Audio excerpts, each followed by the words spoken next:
مساء الفل، مساء الافراح، مساء الورد، مساء الهنا لكل مشاهدي برنامج فرافيش ليدو، او صار بالجديد فرافيش وليد حبوش من فضائيه اشور. ان شاء الله تقدرون ويانا الليله ليله جميله وحلوه. ليش؟ لانه راح نودع السنه الثانيه من عمر برنامجنا فرافيش ليدو، وراح ندخل الى السنه الثالثه، سنتين من العطاء المتواصل الاسبوعي في خدمه الاغنيه العراقيه والعربيه، وايضا كل اللغات الاخرى، الكرديه والسريانيه وحتى اللغات الاخرى الغربيه، من خلال استعراضنا للكثير من الاغاني الرواد من خلال ضيوفنا اللي استقبلناهم في برنامجنا فرافيش ليدو على مدى عامين. استقبلنا رواد، استقبلنا شباب، قدموا لنا كل انواع الفنون الجميله، وما زال ايضا ان شاء الله السنه الثالثه حافله بالضيوف الجدد، وايضا الضيوف اللي ما قدرنا ناخذ منهم كل مخزونهم في حلقه واحده، ان شاء الله ايضا نعيد استضافتهم في برنامجنا. نعيد احنا بالسنه الثانيه ومرور السنه الثانيه ونفوت بالثالثه، واحنا اخذنا هذا العام جائزه جميله من مؤسسه ومجله عيون كافضل برنامج موسيقي وغنائي على الفضائيات العراقيه لعام 2010. انجاز كبير اجى نتيجه التعب المتواصل لكل الكادر المشرف على برنامج فرافيش ليدو. نقول مساء الخير، كل عام وانتم بخير لفرقه فرافيش لؤي القصاب، كل عام وانتم بخير. ان شاء الله عطاء دائم ومتكرر، وساهر لويس عطاء متجدد باذن الله ومتكرر ان شاء الله.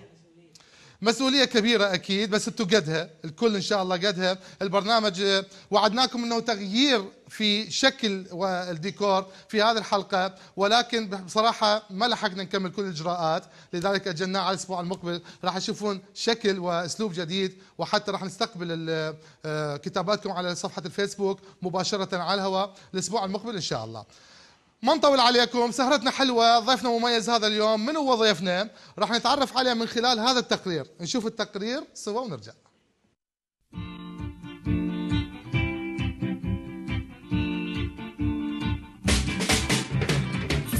المطرب العراقي السرياني جورج الياس حاصل على دبلوم محاسبة ودبلوم معهد الدراسات النغمية. البداية كانت في كركوك عام 1964 في مدرسة التآخي، أول مطرب سرياني يظهر على شاشة تلفزيون كركوك. مارس الغناء بعدة لغات: كردية، عربية، تركمانية، سريانية. بعدها انتقل إلى بغداد بعد إكماله الإعدادية.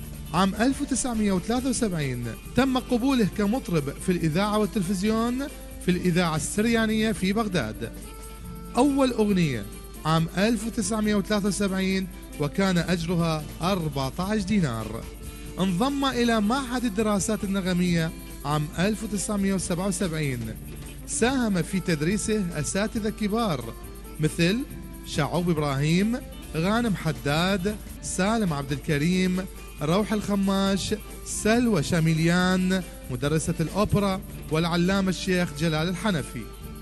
تعلم العزف على آلة العود وأصول المقام العراقي، ويعشق الطرب وخاصة أم كلثوم. لديه الكثير من الأغاني الخاصة. رحبوا معي بضيف فرافيش هذا الأسبوع المطرب جورج الياس.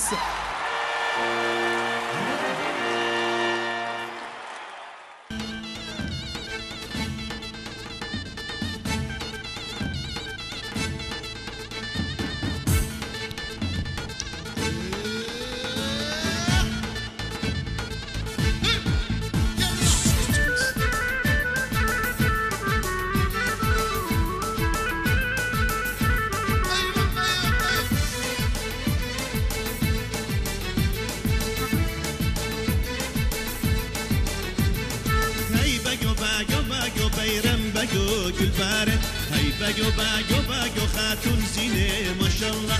هاي باقو باقو باقو بيرم باقو كبار. هاي باقو باقو باقو خاتون زينة ما شاء الله.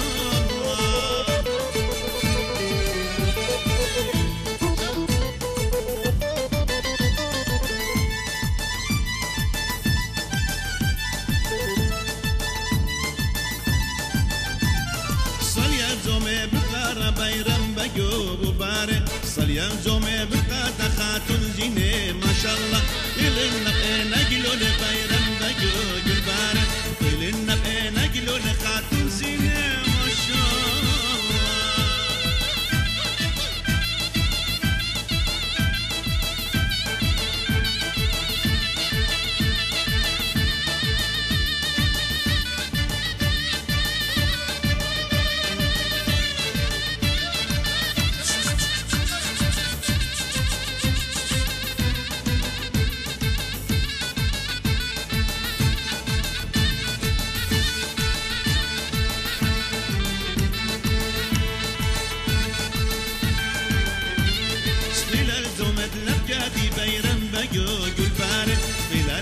لبجادي وخاتون زينة ما شاء الله طلنا بقينا قلو لخيرم بقو قبارة طلنا بقينا قلو لخاتون زينة ما شاء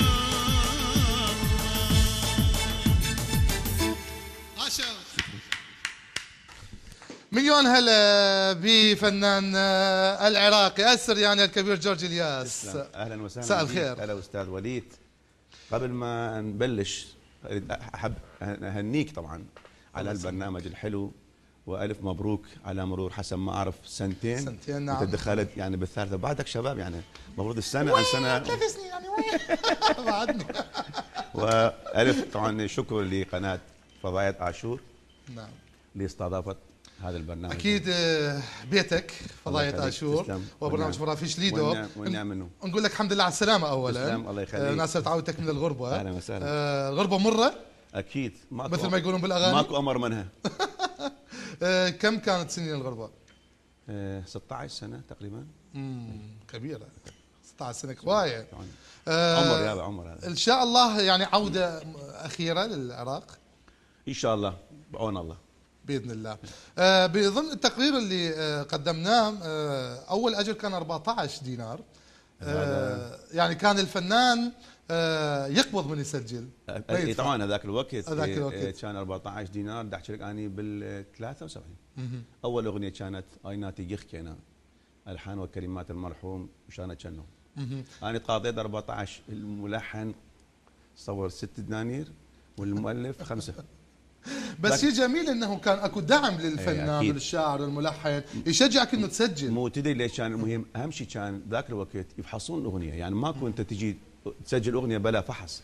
يفحص تنطي الكلمات النص يوافقون عليه. طبعا احنا بالنسبه لنا السرياني كنا نترجمه بالعربي، فبعد ما توافق عليه اللجنه يلا يلحن وبعدين جيب المطرب خليه يسمعنا الاغنيه. اذا اكو جمله خطا بالموسيقى ما يقبلون، لازم تعيد بها. يلا كنا نسجل يعني بذاك الوقت احكي لك بال 73. ها صحيح. يعني لحقت على الفقره هذه الفقره ايضا في الثمانينات. يعني كانت لجان فعلا وهي لما تقرر كل شيء ما يتسجل. احنا قبل ما نطلع الاعلان اريد اقول للمشاهدين الاعزاء انه صح مطربنا سرياني، بس لا تتصور انه السهره راح تكون كلها اغاني سريانيه ابدا. راح تكون منوعه لانه ثقافاته منوعه، دراسته للموسيقى والغناء منوعه. راح يغني لنا العراقي العربي القديم والعراقي القديم، وايضا السلطنه المقام العراقي. هوايه امور، لغات كثيره ايضا، قدود حلبيه همينه. فنوعدكم بسهره دسمه وجميله، ولكن بعد الفاصل الاعلاني الاول نرجع لكم. ابقوا ويانا.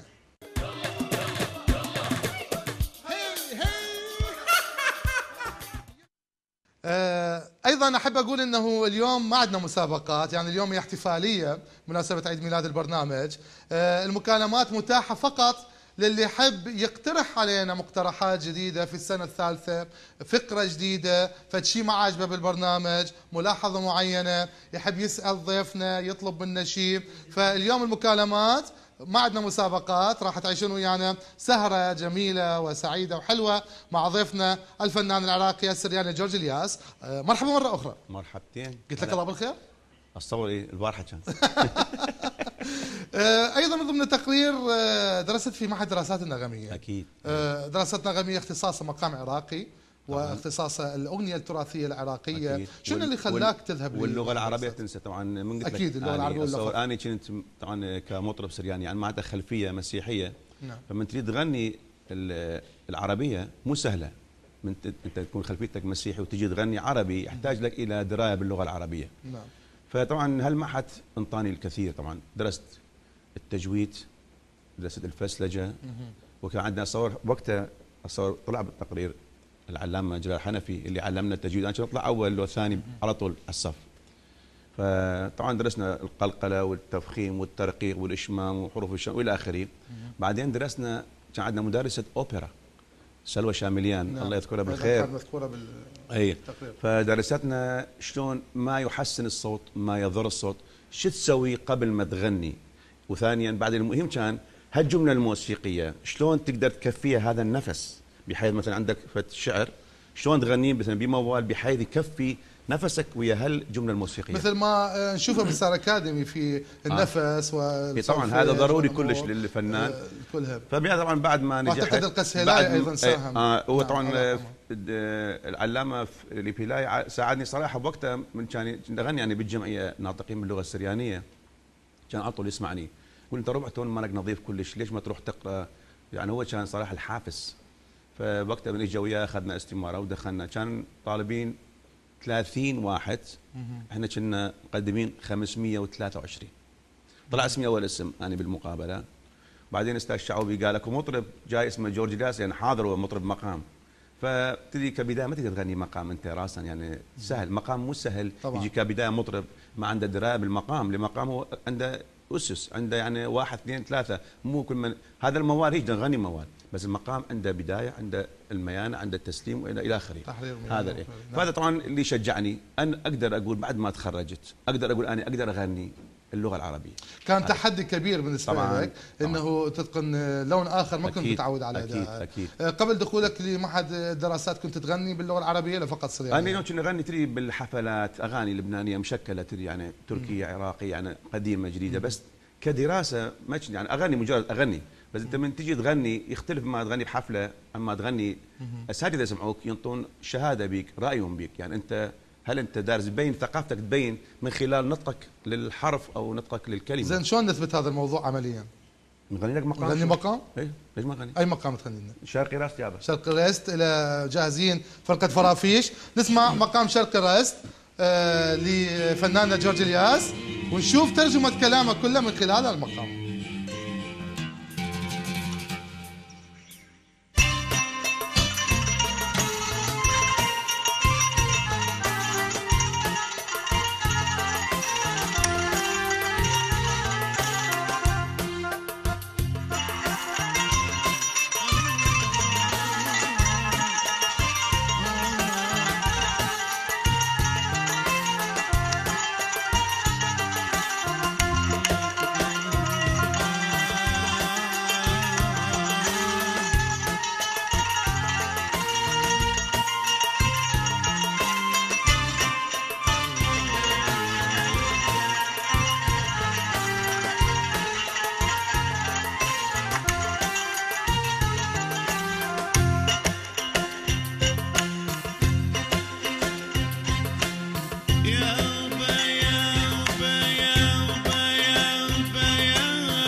ابتعد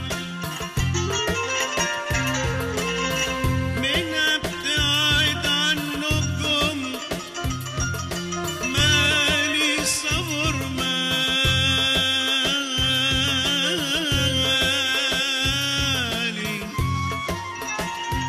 من اقترب يمكم حيران اظل مالي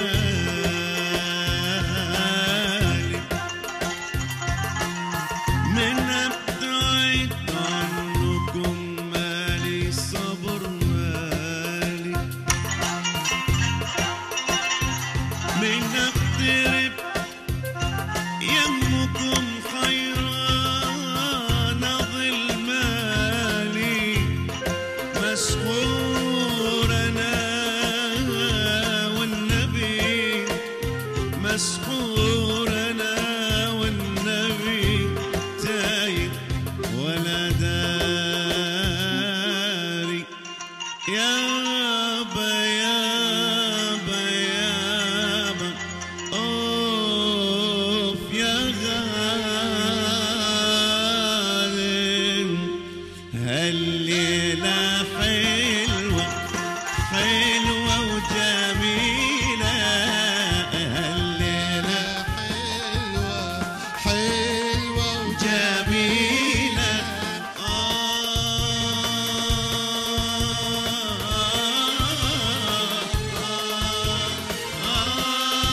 جميلة ليلة جميلة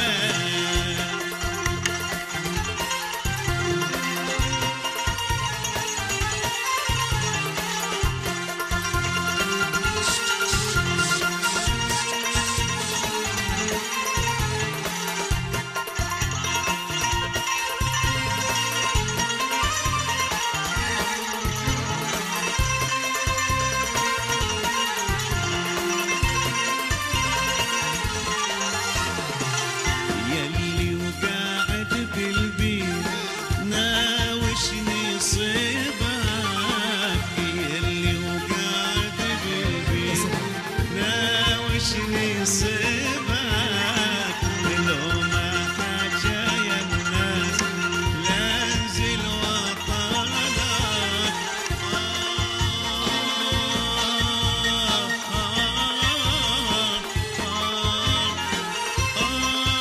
جميلة ليلة جميلة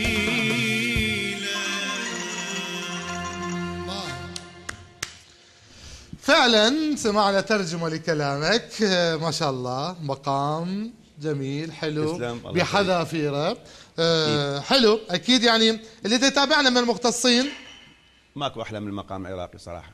مقام العراقي جميل غني ويا ريت بإنغامه، الحفاظ بإيقاعاته. عليه من شبابنا اتمنى هذا الشيء ان شاء الله. يعني اذا مشاهدينا الاعزاء مستمرين في سهرتنا هذه الليله، اي مكالمه تحبون تسلمون بها على ضيفنا تطلبوا منا اي شيء او تحبون شاركونا بفرحتنا هذه الليله بمناسبه عيد ميلاد البرنامج مرور سنتين عليه، وعندكم اي مقترح اخر ايضا احنا حاضرين انه نسمعكم وننفذ كل ما ترغبوه من خلال اقتراحاتكم لنا.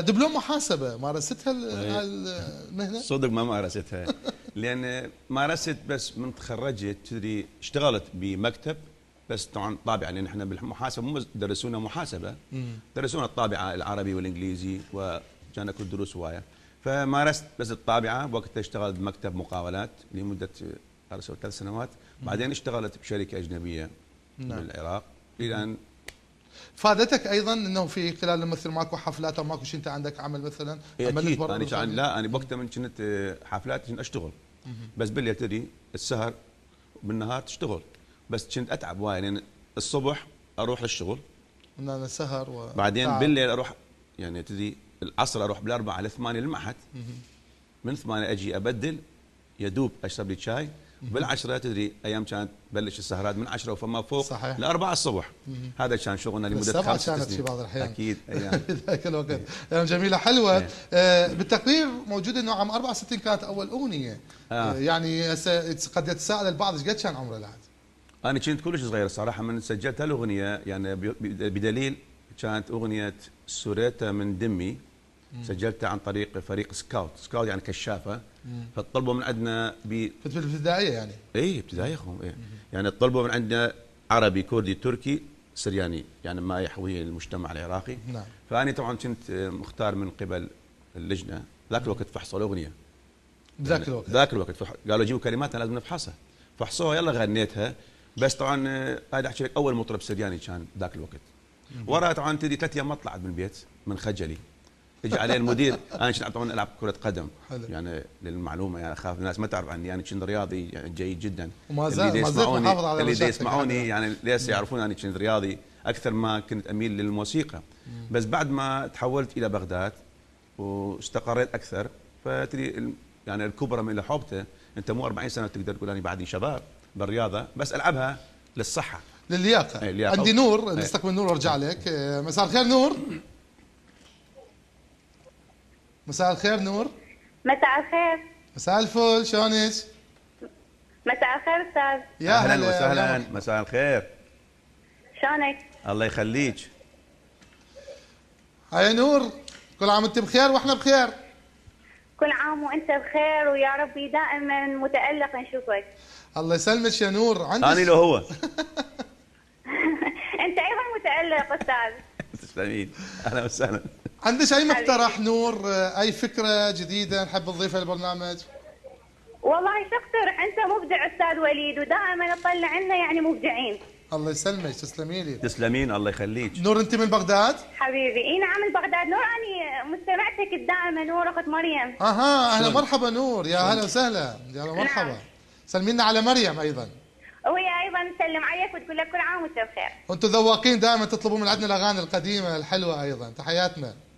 تسلم استاذ، انت الذوق. شكرا نور، تحياتنا. وعندي ياسمين، مساء الخير ياسمين. يا ضعيف مو اشكال. الو مساء الخير. هلا مساء الفل ياسمين، شلونك؟ زين الحمد لله، تحياتنا للضيف. تسلمين، اهلا وسهلا، الله يخليك. ها ياسمين، شو تقولين بعيد ميلاد البرنامج؟ ياسمين وياي؟ ان شاء الله كل عام وانتم بخير، ان شاء الله حياه سعيده. تسلمي لي، شكرا ياسمين بوجودكم معنا، ان شاء الله دوم التألق في كل فقراتنا وبرامجنا في فضائية آشور. شكرا لك ياسمين. عندي اتصال آخر. حوراء، مساء الخير. الو السلام عليكم. وعليكم السلام حوراء، شلونك؟ استاذ وليد، شلون صحتك؟ كل عام وانت بخير. انت بألف خير.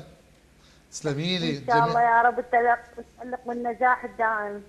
اجمعين ان شاء الله. تسلمين يا حوراء. منين حوراء؟ من بغداد؟ اي نعم. عندك فد مقترح او عندك فد طلب معين؟ والله برامجكم كلش حلوه والبرنامج مالتك هذا كلش حلو، عاشت ايدك. تسلمي لي، تسلمي لي، اكيد بجهود كل الكادر اللي وياي، اشكرك جدا. تسلمين حوراء. الله يخليك. شكرا. الله يخليك. يا هلا مرحبا. اتصال اخر عندي ولا ارجع لضيفي؟ هيلين، مساء الخير هيلين. مرحبا هيلين. هيلين. هوهو. هاي. الو. هلو. هاي شلونك؟ هلا هيلين، شلونك؟ كل عام وانت بخير. وانت بألف خير، تسلموا. يا رب تألق دائما. اجمعين ان شاء الله. تسلمي لي. هيلين من بغداد؟ وانا بدي اقطع صوتك وليد. انت تقطع مو اني. تحياتي للكادر وتحياتي للضيف استاذ جورج. اهلا وسهلا. نورت بغداد ونورت الاذاعه، التلفزيون والاذاعه، العفو. اليوم كنت بالاذاعه. اليوم كنت بالاذاعه سومريه. ايه مو احنا من مستمعين سومر. ايه واليوم تحولنا الى فضائية هيلين مندلاوي ويانا؟ خابرتك ما حصلتك على الاذاعه. هاي خابرتي هسه حصلتينا. حضرتك هيلين مندلاوي؟ نعم؟ هيلين مندلاوي حضرتك؟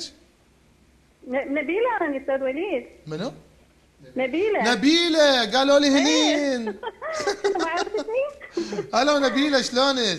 الحمد لله، انت شلونك؟ قالوا لي هيلين فعبالي ما انتبهت. لا نبيله. يا هلا مرحبا. مرحبا. روبن شلونه؟ زين؟ زين يسلم عليك، وسام يحكي وياك لين بود نحصلكم. ان شاء الله. اي طلب تطلبوه من جورج اليوم؟ اذا تحبون. انا اول شيء عندي مقترح استاذ وليد، لو يبقى برنامج تجيب لنا ضيوف مبدعين يعني بدون اسئله، حتى يصير عندنا مجال نقدر نسال نخابر نحكي. مو الاسئله للمعلومه، يعني نحب نقدم معلومه موسيقيه وغنائيه ايضا، لا تنسين هذا الموضوع، اكو جيل كامل جاهل للتراث العراقي والعربي، لازم نقدم له معلومه. مو احنا يعني تكون عندنا اسئله او نريد نستفسر اشياء فمدى نحصل، يعني حرامات هوايه عندنا اسئله للضيوف تجيبهم يعني بس متى نحصلكم. تحياتي. إذا قبل ما نسمع أغنية اللبنانية أحيي زميلتي العزيزة أيضا مذيعة معي في إذاعة سمر اف ام حنان محيي، مساء الخير عليك وعلى وسام. تحيي البرنامج وتهنينا وتحييك كثيرا. أهلا وسهلا أخت حنان، الله يخليك. في أسلوبك الجميل الأنيق في الغناء. وتقول يا ريت تهدي لي فد أغنية. هالأغنية نهديها لها. الأغنية القادمة هي فرفوشية وتحب الأغاني الفرفوشية. خلص هاي على فرفشة. الشي حنان ولوسام، وأيضا نهنيكم مناسبة عيد زواجكم، وهذه الأغنية أعتقد كلش مناسبة لفرحتكم إن شاء الله. إذا خلينا نسمع هاي الأغنية اللبنانية الجميلة. يلا.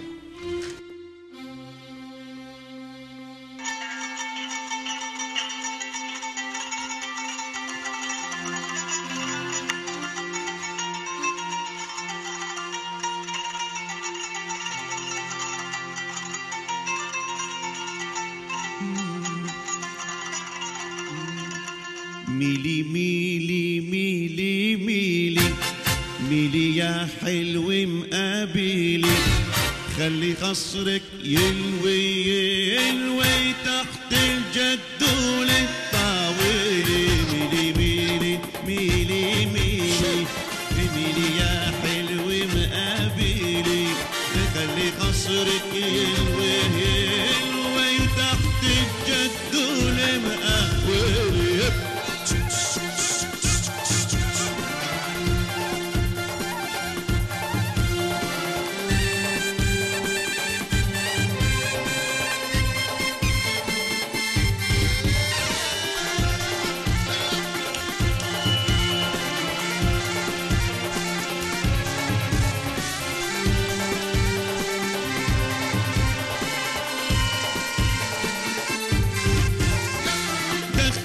قوليلي شو صاير من فرحة أنا قلبي طاير، حلوة يا أم الضفاير بسمة من عندك ودي. دخلك قوليلي شو صاير من فرحة أنا قلبي طاير، حلوة يا أم الضفاير بسمة من عندك ودي.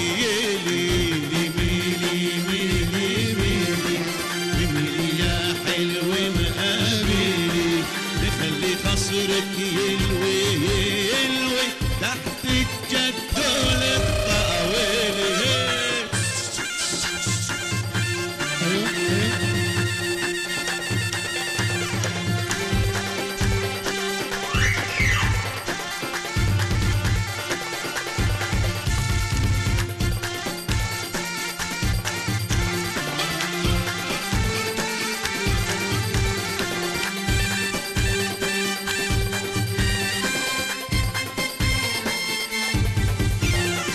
يسلم لي شعرك هالناعم يا حلوي كل المآسف، الله اسم الله عالنواعم فتش عيونك جميل. يسلم لي شعر الناعم يا حلوي كل المآسف، الله اسم الله عالنواعم فتش عيونك جميل. ميلي ميلي ميلي ميلي ميلي يا حلو مقابلي، خلي قصرك يلوي يلوي تحت الجدول مقابلي.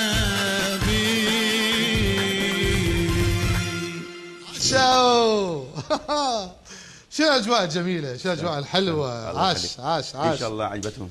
يابا مستمرين في هذه السهرة الجميلة والحلوة في عيد ميلاد برنامج فرافيش ليدو الثاني، وأيضا نستقبل مكالماتكم الحلوة إذا حبيتوا أي اقتراح أو أي طلب من ضيفنا الفنان جورج الياس. ما تركك اليوم، يعني أنت حنتعبك أكيد. أنا قلت أروح البيت. وقت النوم يجي معود صدق شذي. تغني لغات، تغني كردي وتغني تركي وتغني سرياني وتغني عربي وشنو بعد؟ لبناني وخليجي لهجات حلبيه لهجات اخرى. هاي نعم. كافي 4 زين. زياده هاي. ناخذ نموذج كردي دي جمهورنا في شمالنا الحبيب. ايش مقطع موال صغير؟ غني كردي ميخال يلا مقطع سوي صغير مقطع مثلا. صغير. غنينا سرياني بالبدايه، خلينا نسمع كردي الان. يلا ورا نسمع شويه تركي. فتح.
Kira serde mleto rawa, kira serde mleto rawa, akizante popkanabu bi bambo ma bi shaklawa, kira serde popkanabu bi bambo ma bi anka.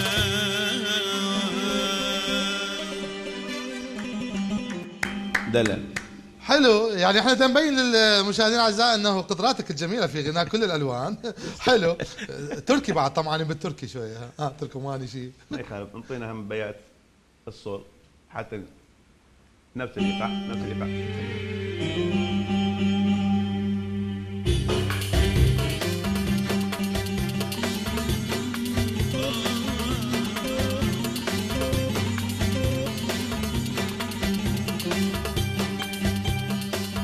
Bayas gül, kırmızı gül, güller arasından gelik.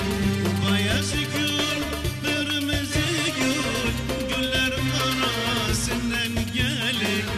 Yarım giymiş bayaz aziyet, cuma namazından gelik. Yarım giymiş bayaz aziyet, cuma namazından gelik. ياباني. حلو خلينا ناخذ كل اللغات. العراق عزيز. اكيد ماكو احلى. بغداد حبيبه. يعني على بغداد. غنيت للعراق. غنيت بس ما سجلت، وعندي موال للعراق هم غني لك اياه. وغنيت لبابل لاشور. غنيت لي بابل اي من الحاني بس ما الجميلة. مسجل، نسمعك مقطع اذا تريد.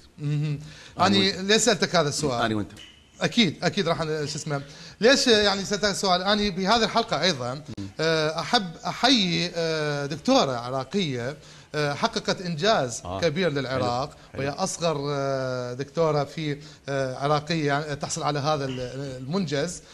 دكتوره ريام ناجي عجمي يعني حققت انجاز كبير ورفعت اسم العراق عاليا بالمحافل الدوليه.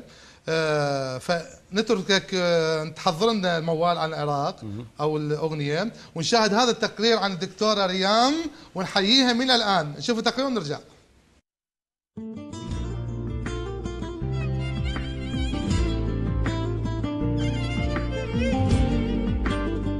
الاسم الكامل ريام ناجي عجمي، مواليد ذي قار 1980.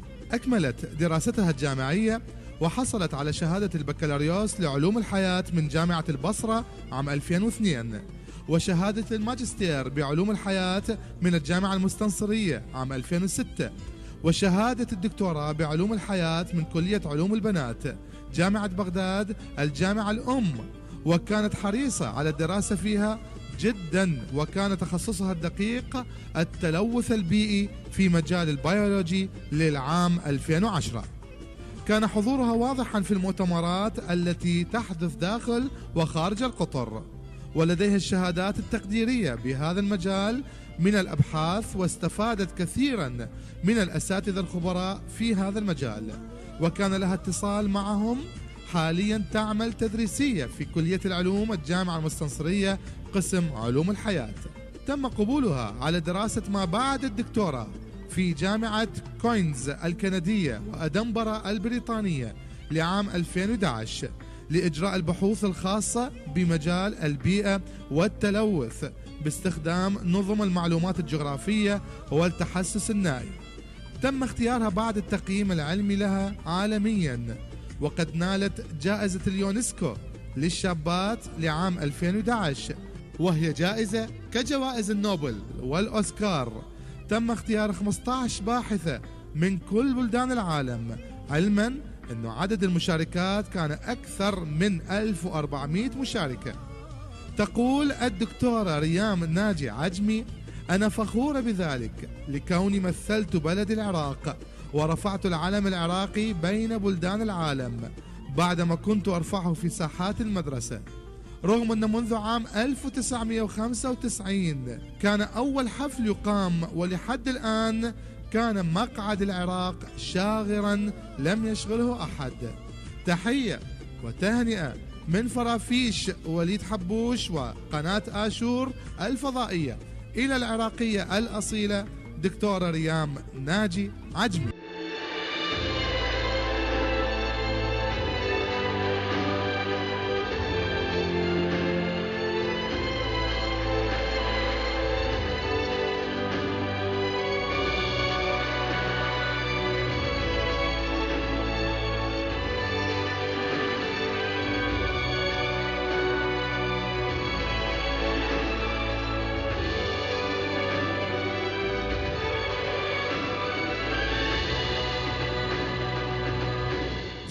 ارفع لي راسك لفوق انت عراقي، الناس والله يعرفوك ايش قد انت راقي.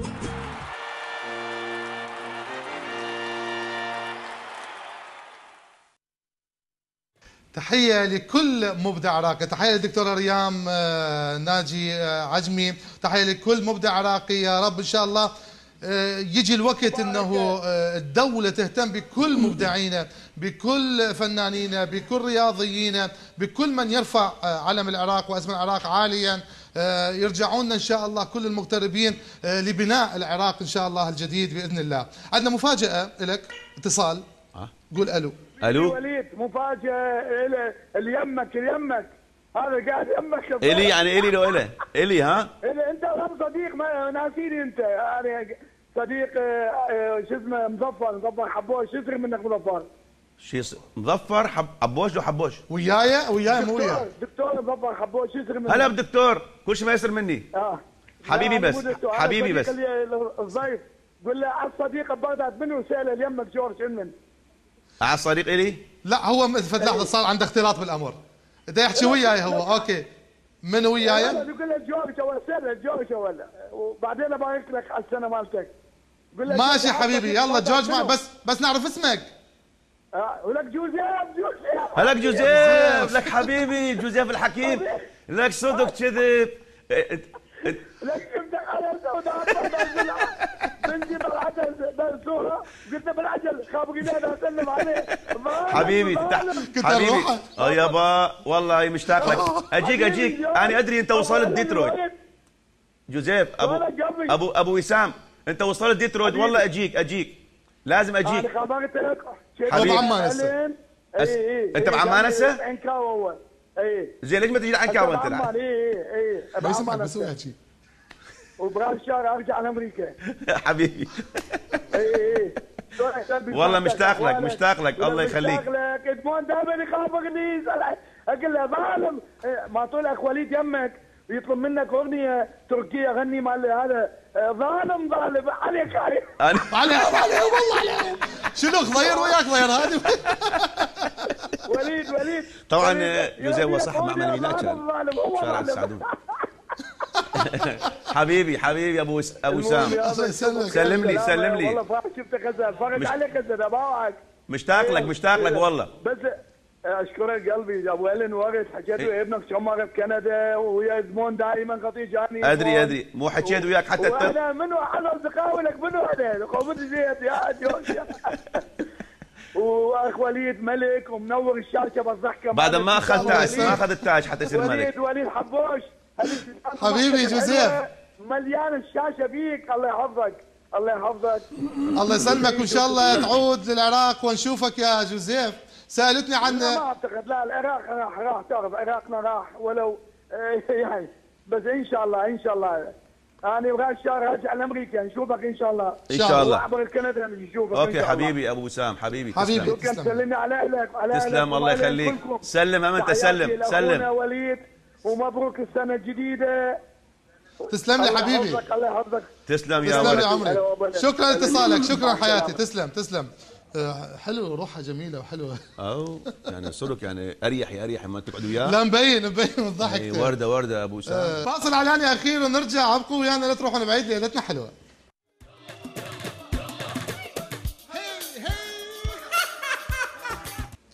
عدنا في هذه الليله الجميله الحلوه مع فرافيش ليدو بعيدها الثاني من فضائيات آشور. احكي لك نكته.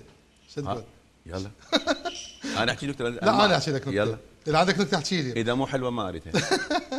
اثنين من جماعتنا راحوا لاسبانيا. دا افتروا على برشلونه وراحوا على الريال وهذا. قالوا مصرعه الثيران ما شايفيها، فودوهم حلبة مصرعه الثيران. ليش مو واحد من مصارع الثيران اجى جرى لصاحبنا واسمه حميد. جرى يا معود ما تعال جرد وخلاه بنص الحلبة ويا الثور. يركض حميد وصاحب الثور وراه، يركض وراه على غفله الثور الزحلق ووقع مات. خطيه. قامت تصفق الناس، صاحبه نزل يهوس لك هلا حميد لك هاي سويت. قال له والله لو انا مكانك غير كان سويتها جوايه. قال له لا شلون الزحلق الثور. فصاحبنا قدود حلبيه حضرتك مميز بيها. اكيد تعشق القدود الحلبيه اكيد من زمان. وهذا اللون صعب مثل المقام العراقي طبعا بتحويل نغمي هوايه. اتصور اللي يسمعه ما اعتقد يؤدي الا صاحب حنجره قويه وصاحب عرب شرقيه اكيد واللم بالانغام بالانغام. وهذه دراسه يمكن فادتك ايضا. طبعا. نسمع منك. نسمع. قل للمليحه في الخمار الاسود ما يا جماعه سلطنه. اوكي الكل يسكت، سكتوا الجهال، سكتوا ما شنو، طفوا الضوايات اسمعونا.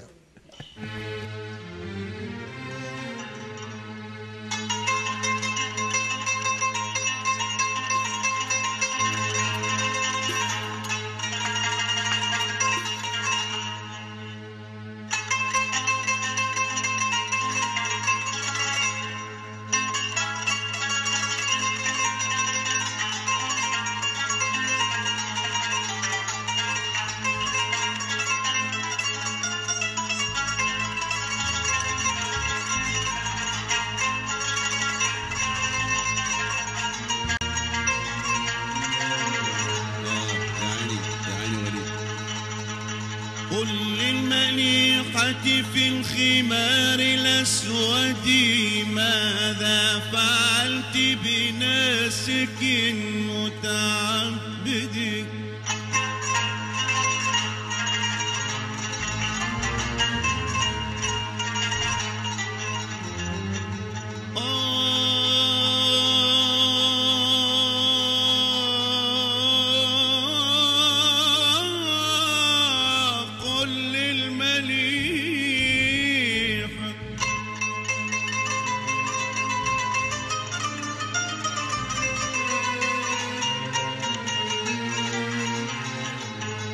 قل للمليحة في الخمار الأسود ماذا فعلت بناسك متعبدين.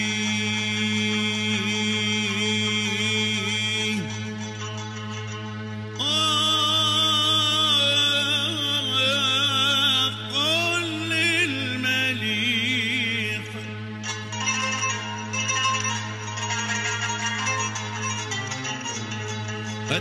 شمر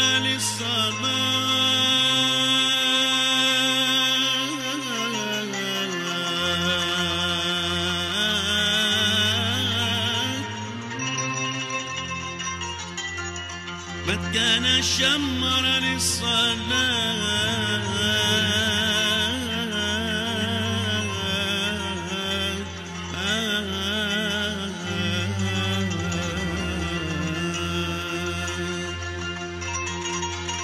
قد كان ينوي للصلاة نيابه حتى وقفت له بباب المسجد بباب المسجد بباب المسجد أسلبت منه دينه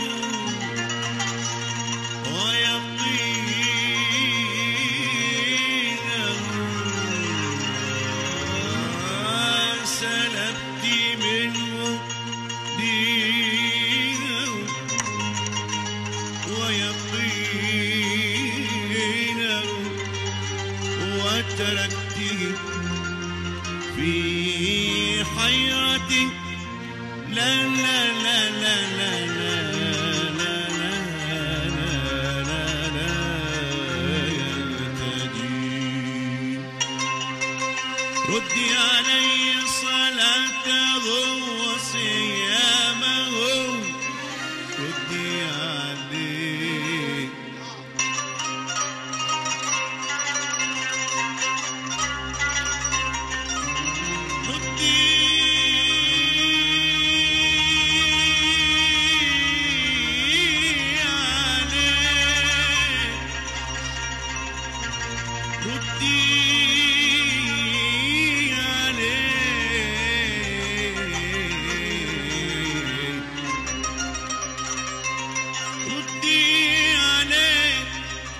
ردي علي صلاته وصيامه ردي عليه ردي عليه ردي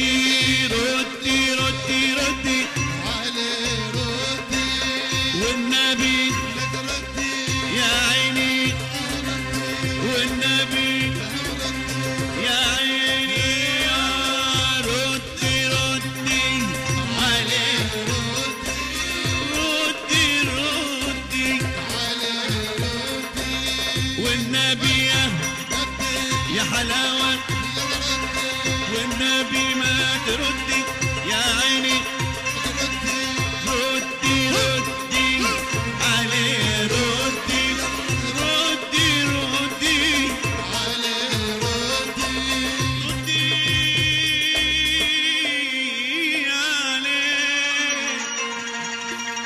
ردي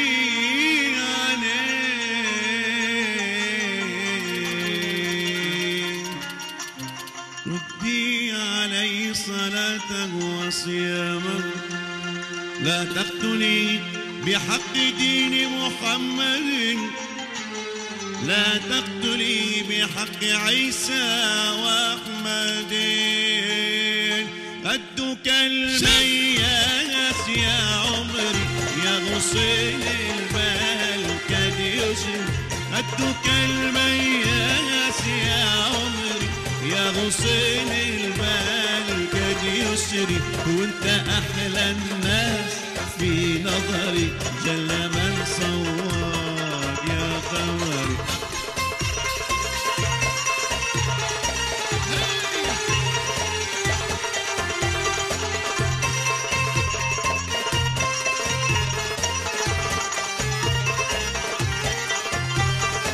صوت عيونك صوت يا محلاهم قلبي متولع بهواهم أو عيونك صوت يا محلاهم قلبي متولع بهواهم أو عيونك صوت يا محلاهم قلبي متولع بهواهم صوت عيونك صوت يا محلاهم في هواهم وعيونك السود يا محلاهم. صار لي سنتين بستناهم حيرت العالم في أمري. بيني وبينك حال العوازل حال العوازل بيني وبينك حالي حالي حال بالي بالي بالي حالي حالي حال حالي أنت حالي مرادي أنت حبيب واحفظ ودادي حالي عجيب. أنت مرادي أنت الحبيب واحفظ ودادي حالي عجيب. حالي حالي حال بالي بالي بال بالي بالي بال حالي حالي حال حالي حالي حال بالي بالي بال بالي بالي بال حالي حالي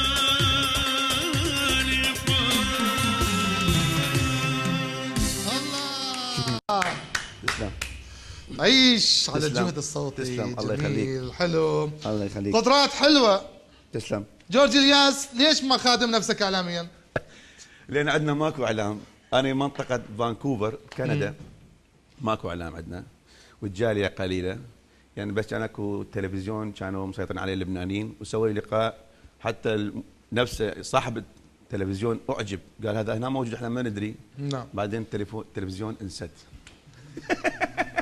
لان اكو تكلفه هناك مو مثل هنا. على ذكر الاعلام مطربي الشمال يعني الموصل وكل المناطق الشماليه يقولون احنا مغدورين بالنسبه لبغداد والجنوب يعني ما نعطى فرصه اعلاميه. شلون كبيرة. الشمال ما شاء الله كفت 10 لا 15 كمستوى العراق يعني انه صحيح. ما يعطون فرصه عندما ياتون الى بغداد كاعلام. هاي بقت مو هو جهود المفروض يعني؟ طبعا احنا نعرف هواي فنانين احنا صراحه كل فنان يحتاج لاعلام، يعني اعلام ضروري مهما كان. اذا احنا نشوف مرات احنا بنسوي اي مشروع ما يجب على ولا مطرب، مشروع صغير واحد يسويه يعني اذا مشروع كلف لك دولار لازم نسوي 10 دولار اعلام، احنا ما نسوي هذا.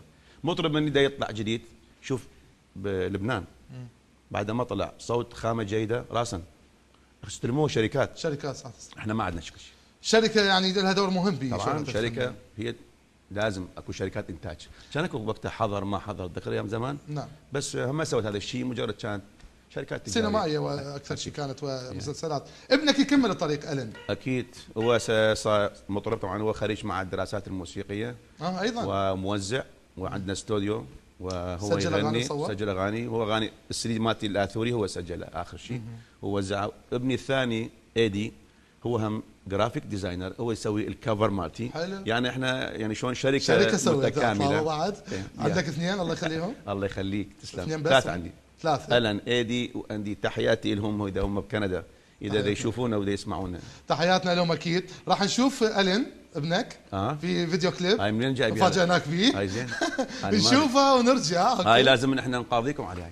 مو اخذنا حقوق ما اخذنا مو. تحياتنا لألين اكيد وخلونا نتعرف على ألين جورج الياس.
بقلب انكتب ما خالفت لك طلب، واسمك بقلب انكتب لا قلت هذا يحبني نسى الدنيا وكل الناس، يا ما من كل الناس شلون تنساني. على السي. اوكي، نتمنى له الموفقيه لالن اكيد. تسلم الله يخليك. ومن الاكبر انت لو الن؟ والله الناس تحكم. طبعا. عندك اغنيه كم اغنيه عندك خاصه لو بس؟ انا عندي اغاني خاصه هوايه صراحه، 30 35 اغنيه. نعم. ومختلف الملحنين، اولهم خلينا نقول الاستاذ الكبير الفنان الكبير تعرفه عامر توفيق. تحياتنا. ثاني 4-5 اغاني أكيد. مشهور. وعباس حسن طبعا، استاذ سالم عبد الكريم تحياتي له. نعم. الله يرحم عباس حسن. تحياتنا. نعم. توفى؟ اي توفى. يا رحمة الله.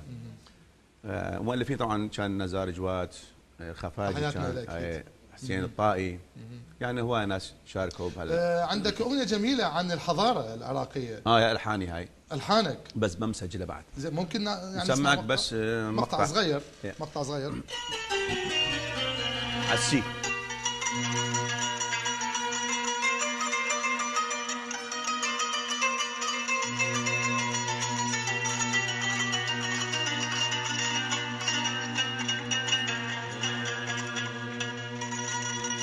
طبعا هاي الأغنية من كلمات الصحفي والشاعر ماجد عزيزة أبو عمر. تحياتي إلى تورنتو كندا.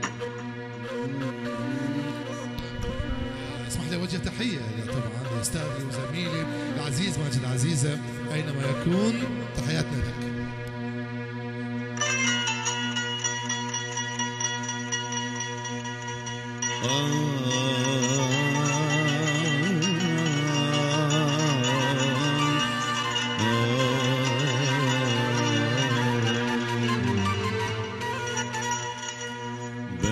بابلي واسمي عليا، أصلي من أرض نقية. بابلي واسمي عليا، أصلي من أرض نقية. سمر أريد والحضارة الأكادية. سمر أريد والحضارة الأكادية. اسمي منقوش عالحجر. بابلي تعرف كل البشر. بابلي اسمي منقوش عالحجر. بابلي تعرف كل البشر. بابلي من أرض آشور وبابل، من أرض آشور وبابل. روح اسألوهم عليا. بابلي اسمي عليا.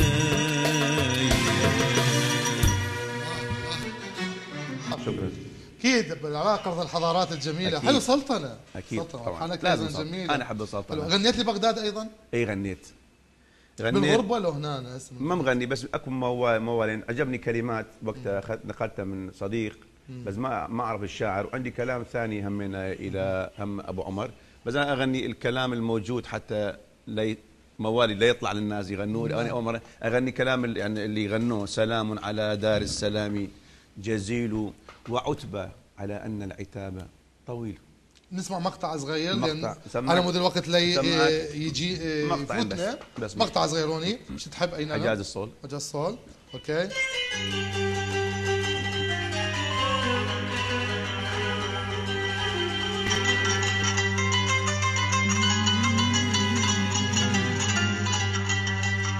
سلام على دار السلام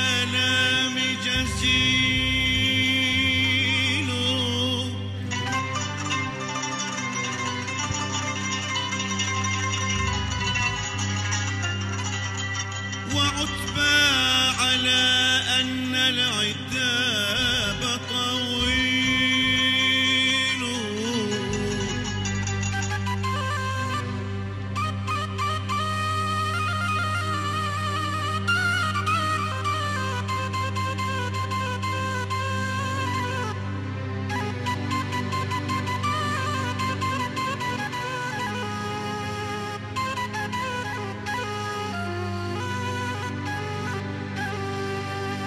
سلام على دار السلام جزيل، وعتبى على أن العتاب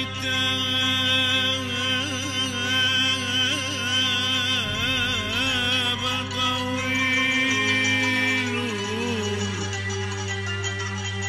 أبغداد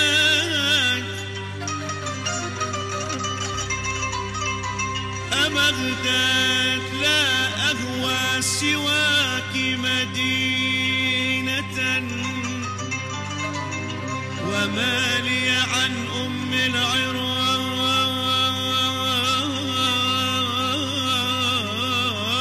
بديل.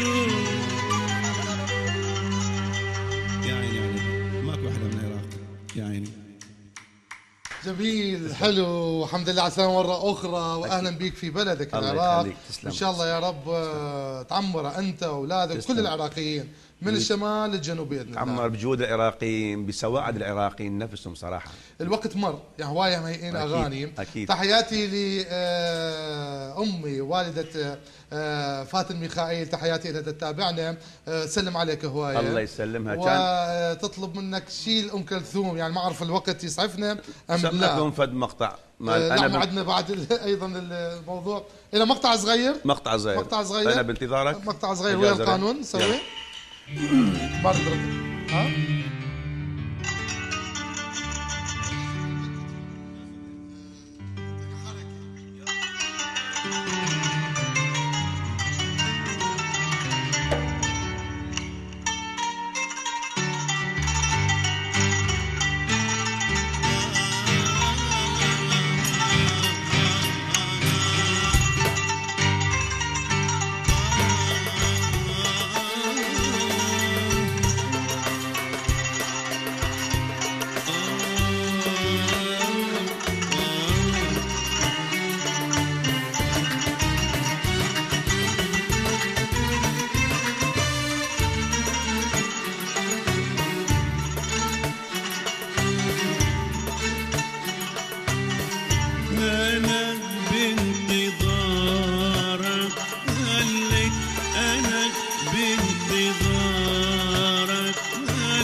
كنت اتمنى الوقت اكبر من هذا، نستمتع. الله يخليك، تسلم. جمال الصوت وجمال الاداء. تسلم.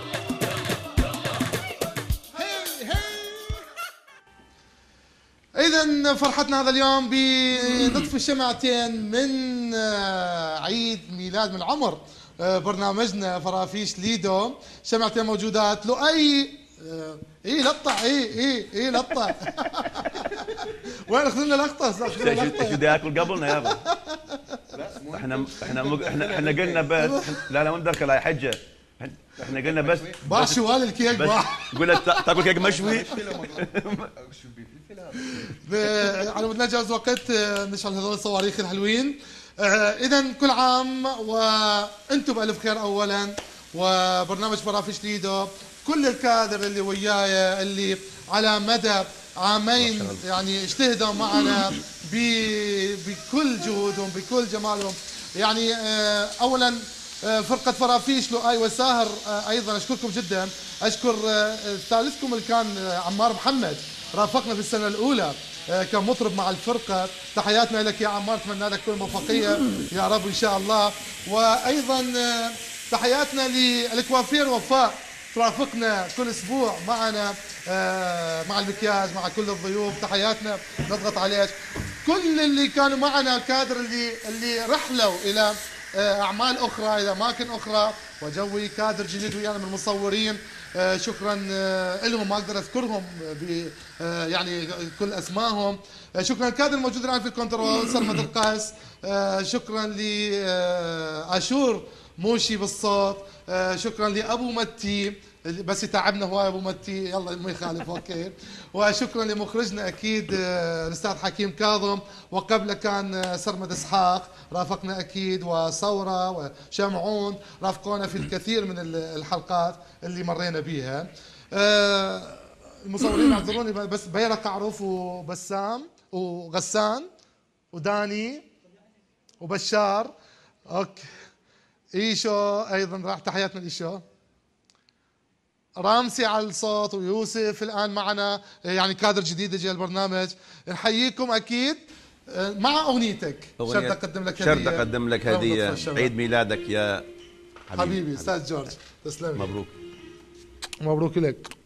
الله يخليك. تسلم على هذا البرنامج الرائع صراحه. الله يسلمك. عيش. اذا قبل ما نقص الكيكه ونصف الشمع نسمع شرد اقدم. نسمع.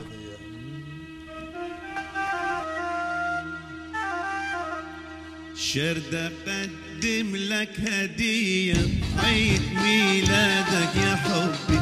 شرد أقدم لك هدية عيد ميلادك يا حبي.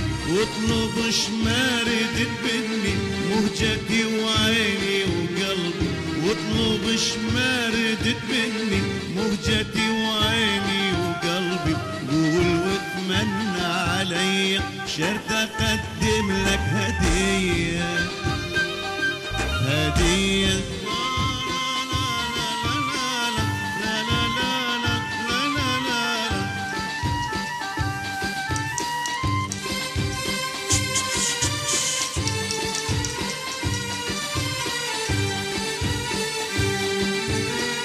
تدرس عليك جبينك من نجوم السما الزاهر. إذا صالك جبينك من نجوم السما الزاهر. لو شوى الشمس صوغة شاركتنا المضفاي. لو شوى الشمس صوغة شاركتنا المضفاي. قول واتمنى علي شرد أقدم لك هدية هدية هدية بعيد ميلادك يا حبي. واطلب شماردك مني موجتي وعيني وقلبي. قول واتمنى علي شرد اقدم لكم هدية هدية. شكرا استاذ جورج. احلى هديه كانت انت اليوم الله يخليك صراحه. كان نورت حلقتنا. تسلم. هذه الحلقه 100 على فكره، حلقه 100 من عمر البرنامج. نورنا بها فناننا العراقي السريان الكبير جورج الياس بالوانه المتعدده الجميله الحلوه. شكرا لكم. وبايدك الحلوه ريد تقص لنا الكيكه زين. الشموع. ليش ما ناخذها سفري مو احسن؟ ها؟ اخذها سفري. خذها ولا يهمك. قدامك.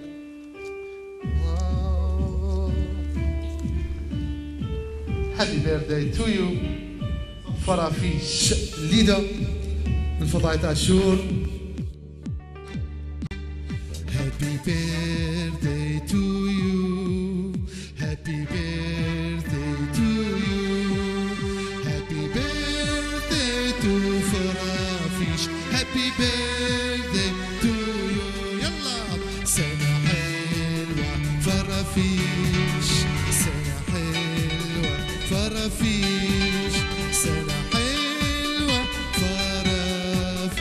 سنة حلوة. نطفي الشمع، فين الشمع؟ وأطفأنا شمعتين من عمر فرافيش ديدو وندخل السنة الثالثة. لؤي مع المايك نسمع تانية لؤي هناك يشكوا بها ايه.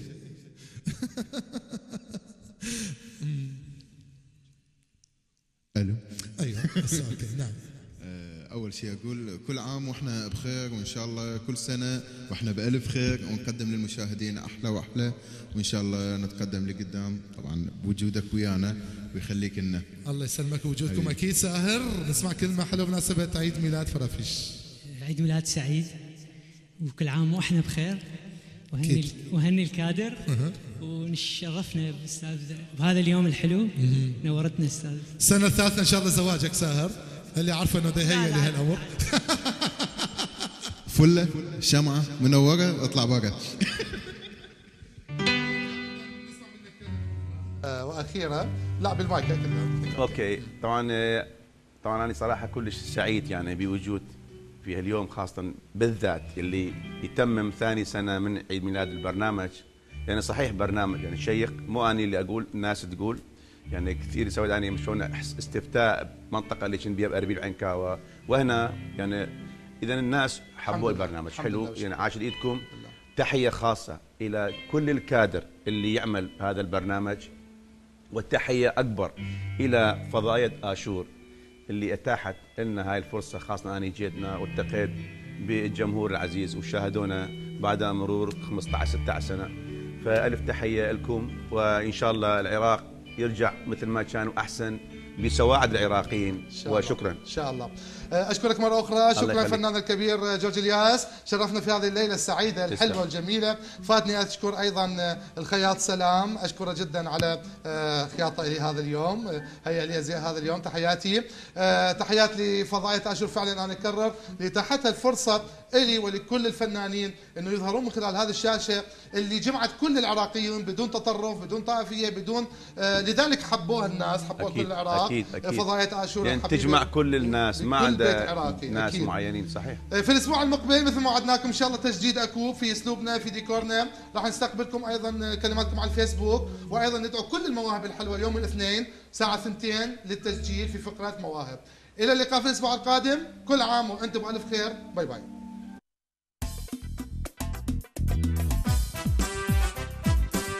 شاهد فرافيش،